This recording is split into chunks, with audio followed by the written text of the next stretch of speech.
So here's the form that you're going to use and what you'll be downloading. I'm going to open up an actual form that I used before to show you the finished product. I've added the right-hand side here with this column for grading it from 1 to 5 is the way I like to grade it. I'm going to mention a little extra thing here. At the top here, if you're opening PDF Expert, you may have a lot of these pages open and not realize it. A certain amount can always take up memory. So there, you'll see a little grayed out X right there on each one. And I'm using my Apple Pencil. I'm just going to tap on it, and I am going to get rid of, I don't know how many hundreds of these that I've already deleted or closed, I should say. And finally, I'm down to only this one.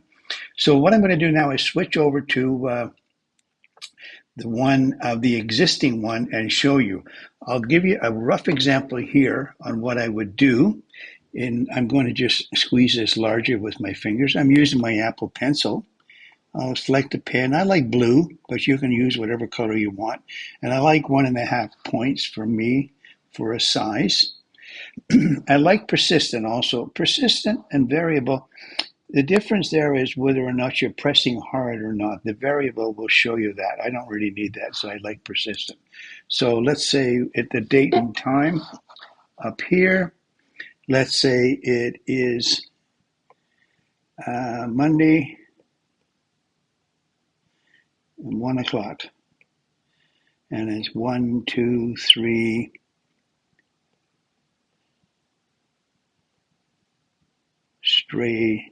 Street.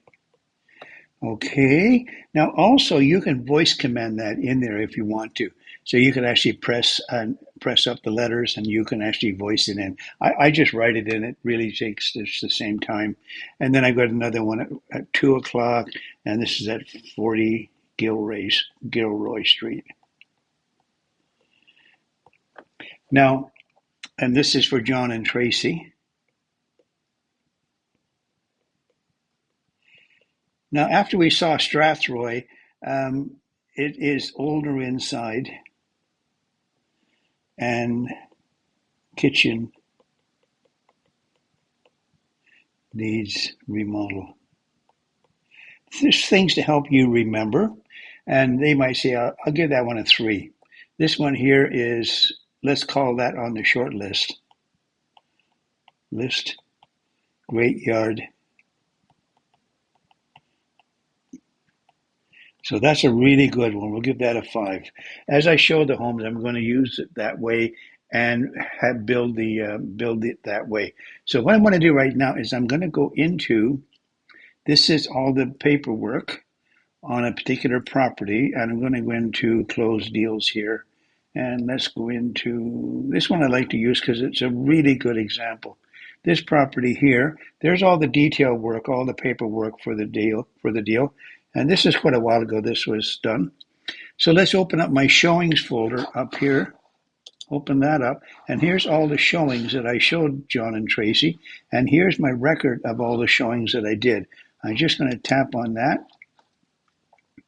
And here it is here. So as you see, a lot of these I typed in or I used voice command to put it in. I put the addresses in. And what I do a lot of that time is while I'm doing this on my computer and taking the notes on my iPad. In a lot of cases, if I want to, I can copy the address and then pop it in here. And I've given the grading on the side here. And the one that they bought was this one down here. They gave it a number 5. This one up here was also a 5, a 2, 3, and a 4. So I grade them, and then we always have a short list by the end of it. So that's the form for your showings form. And if you have any suggestions that maybe you have one that you think is even better, or I could leave an alternative, you could always let me know, and I can take a look at it. Anyways, you can go ahead and download it if you are a member of iRealty Tech. If not, join us. We'd love to have you as part of the group. Thanks now. Bye-bye.